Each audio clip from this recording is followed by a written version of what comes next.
Hey parents, it's Yulia, Executive Function and Parent Coach based out of Los Angeles, California, and I work with families to help them understand their executive functions, which are the part of our brain that helps us execute our task, helps us get things done.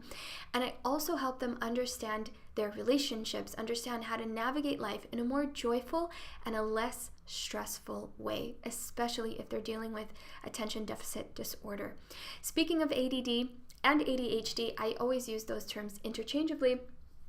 I want to, in this very brief video, summarize a workshop presented by Dr. Thomas Brown, a leading researcher and author in the field of ADHD and executive functions, and bring you some of my notes. Of course, I took tons of notes at last week's workshop, and I've outlined 5 distinct takeaways that I got that really opened my mind about how to where emotions belong in this conversation of ADHD.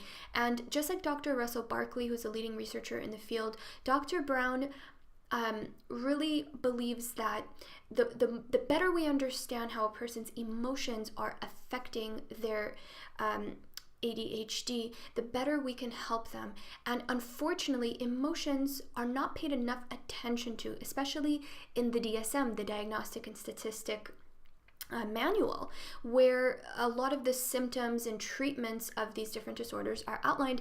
And the shame of that, and the belief that emotions don't play a big role is false. It's a huge myth that emotions don't play a big role in ADHD. So the more that we understand emotions as part of executive functions, the better we can help our kids really develop their executive functions, and the better we can understand the motivation behind some of the behaviors that we're seeing, especially that parents are seeing and are absolutely baffled by.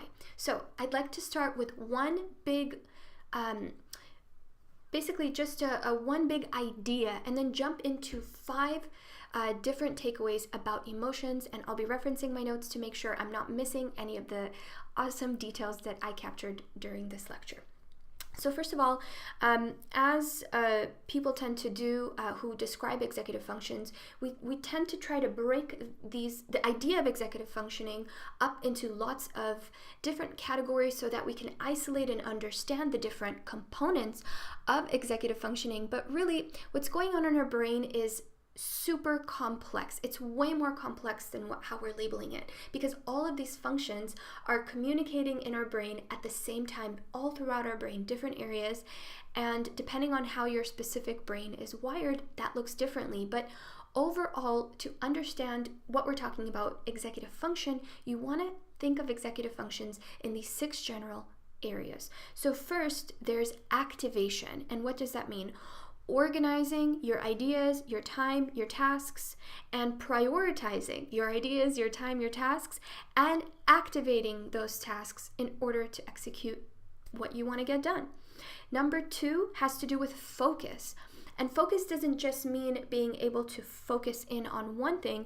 It means being able to shift your focus from all those different things that you need to shift it into in order to execute a task, because lots of the tasks we're doing, they involve multiple steps.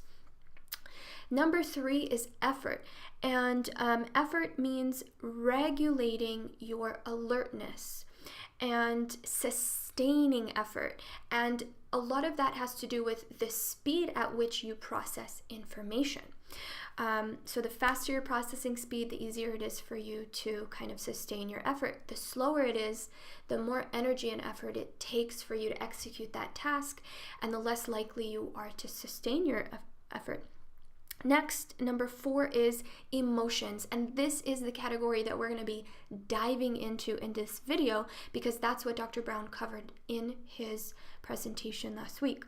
So emotions is about managing your frustration and about modulating your emotions. Next, and we're going to dive way more into that in a minute, but number 5, memory. And it's not your long-term memory that we're talking about here. This is your short-term memory. It's your brain's desktop. It's where your brain stores information in the very short term, and it kind of juggles that information, a few things at a time, long enough for you to be able to apply it to the task that you're doing. And finally, 6 is action, and this has to do with self-regulation. So are you aware of what you're doing at that moment? Can you regulate what you're doing, make decisions in that moment? And can you monitor your activity throughout that task so that you keep regulating yourself and keep taking action until you are done?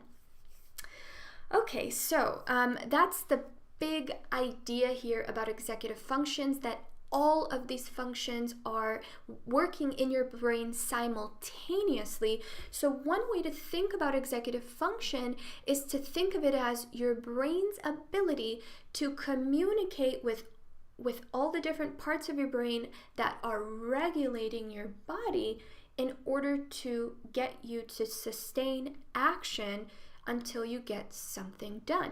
And before we jump into the 5 topics about emotion, there's a great example that Dr. Brown brought up during his lecture, that focusing is sort of like driving when you're driving your car. So when you're driving, you know you're not supposed to have tunnel vision, right? That's when we focus just on what's directly in front of us. But when we're driving and when we're being effective, cautious drivers, we know that our attention actually jumps from what's going on in front of us, what are we doing with our tools here, our car, our steering wheel, our brake, our gas.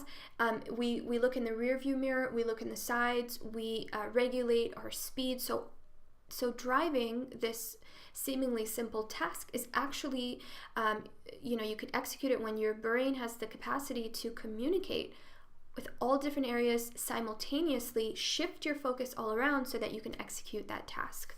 And you can think of your executive functions in a similar way. Okay, so first of all, the first big takeaway about your executive functions, and we're going to link everything back to emotion, but the first takeaway is that your ability to execute on a task and your ability to manage yourself while you're doing that, aka use your executive functioning, has nothing to do with how smart you are. And Dr. Brown talked about many of the people that visit his office have extremely high IQs, and some are in the medium range and some are low. So this ability, your executive functions, or if your child has ADD, their ability to regulate themselves has nothing to do with how intelligent or not they are. And that's important to understand, because sometimes we believe that our child has the ability to do something, they're smart enough, we've seen them do something that takes a lot of their intelligence, but why can't they just do this simple stuff? And we might expect them to be able to do it just because they have a high IQ. So let's see. Here's where we jump into the emotion part of your executive functions and how emotions are really an energizer for your executive functions. So sometimes parents, you see your child being able to do something really complex that does involve all of their regulatory executive function systems, but they're doing something like playing video games, they're doing something like an art project, or something just that they really enjoy. So point number 2, big takeaway number 2, is that when your child enjoys something, their executive functions may actually work quite well, so that when it's time for them to do something they don't enjoy and they don't have the energy from that emotion, they don't get any benefit or pleasure from it immediately, their executive functions actually don't work for that task. And a lot of times, parents, you can interpret this as the diagnosis of laziness. So a lot of parents think, well, if he can do it, if he can build a 2,000 piece Lego fortress, he should be able to answer 4 math questions. Come on, there's no comparison there. He's so smart. So those types of ideas that we have, those are incorrect, because why emotion plays such a big role in executive function is that it's an energizer. And if your child is doing something they absolutely love, that gives them a sense of pleasure, their executive functions are going to work a lot better than they would if it's an activity they don't prefer to do. So the flip side of that to number 2 is if they're not getting an immediate benefit to it, the only other time that their executive functions seem to work really well is when they're under a lot of pressure, like a deadline, and when there's an immediate negative consequence to get that thing done, it seems like your child musters up enough energy in order to execute that task. And that again has to do with the immediate pleasure or the reward versus punishment system in their brain. So in order to avoid that immediate pain, your child might be able to get themselves to complete that task also. So either they're really enjoying it or there's an immediate consequence following.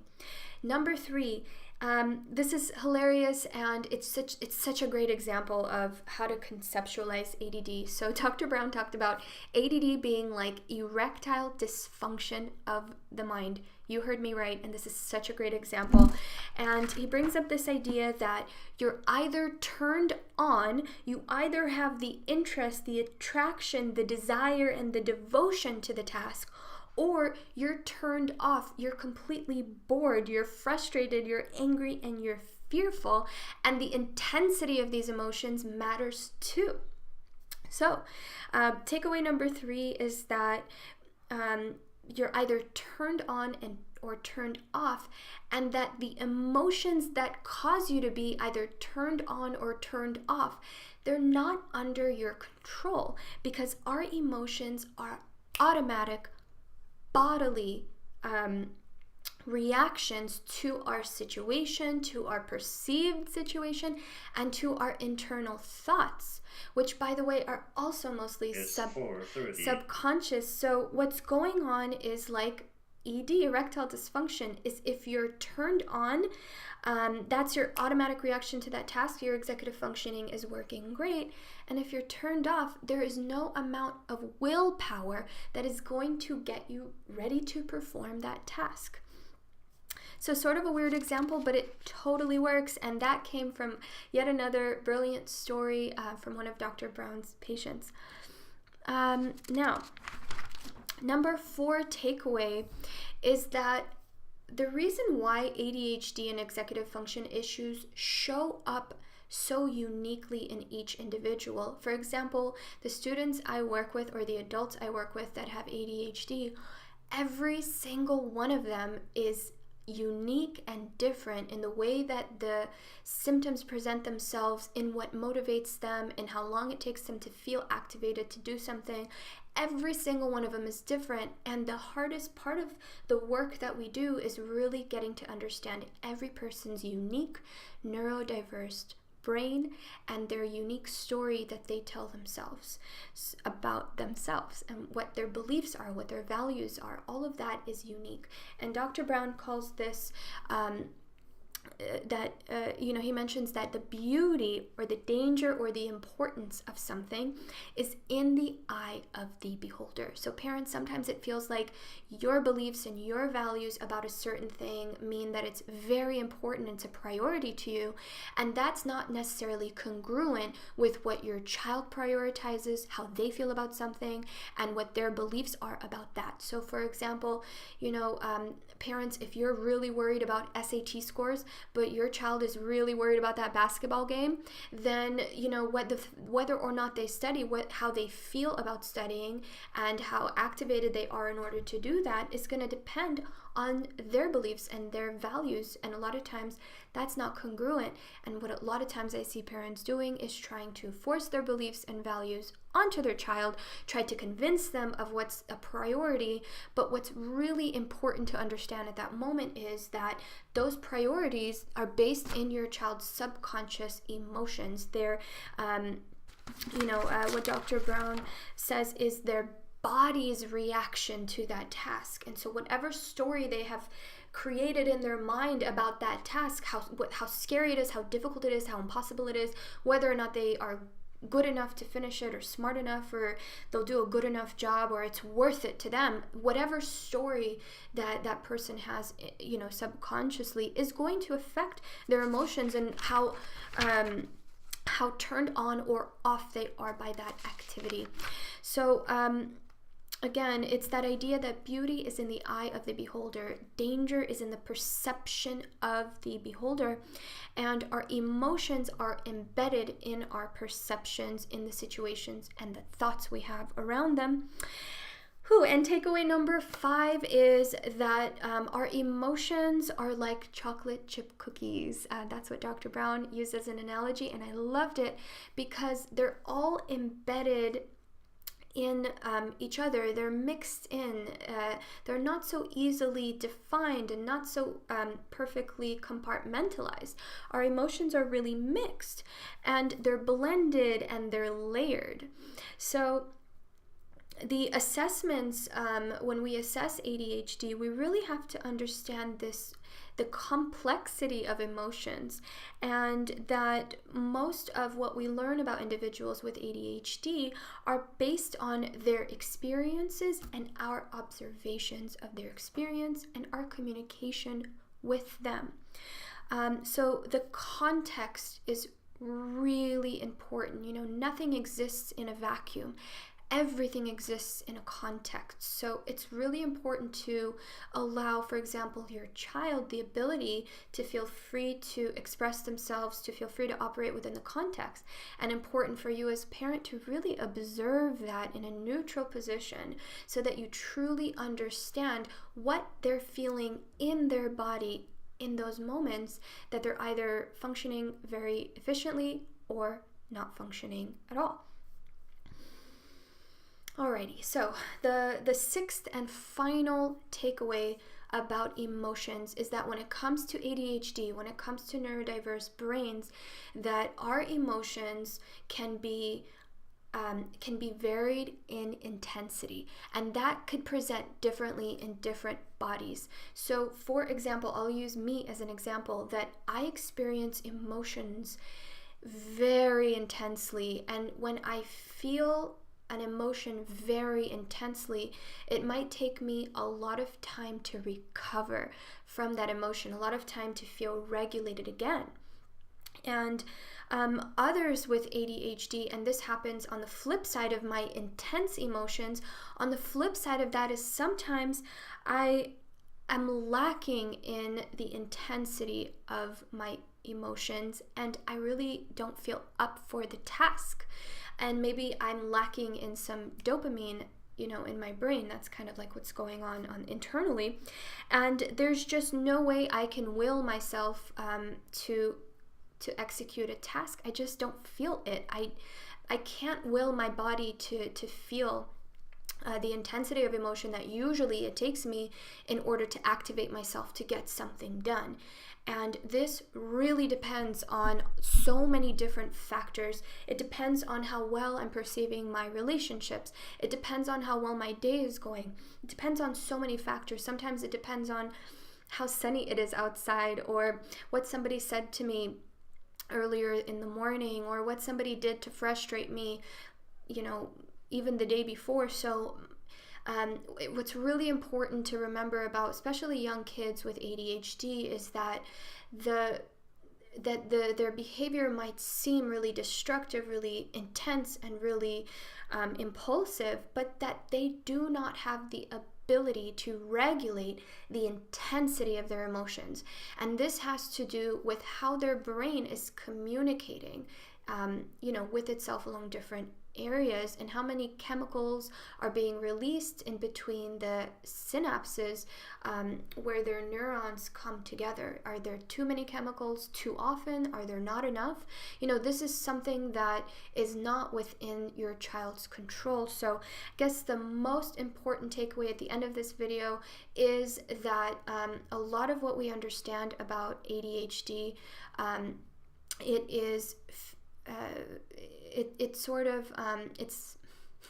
what's the best way to say this?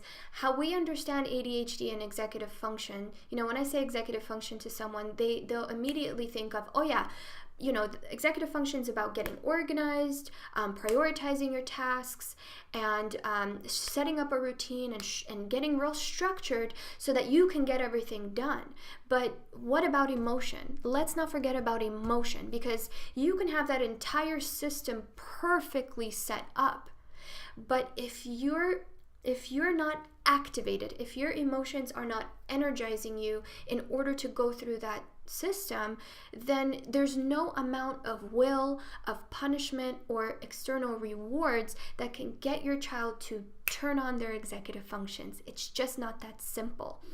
And while, again, they seem to be able to function very well when it's an activity that they prefer, it doesn't necessarily mean that those skills are transferable when their emotions are not congruent with that task.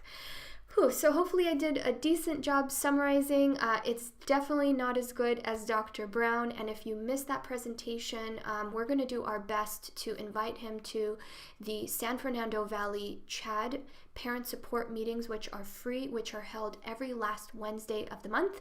In fact, there is a wonderful meeting coming up this Wednesday. Robin Finn, who is a writing coach, is going to take parents through a self-care writing exercise, and I'm super, super excited to be there.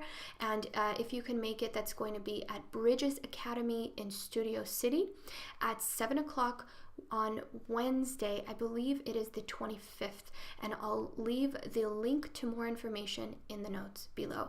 Once again, thank you so much for tuning in. I hope that this was helpful, and I can't wait to see you in our next video.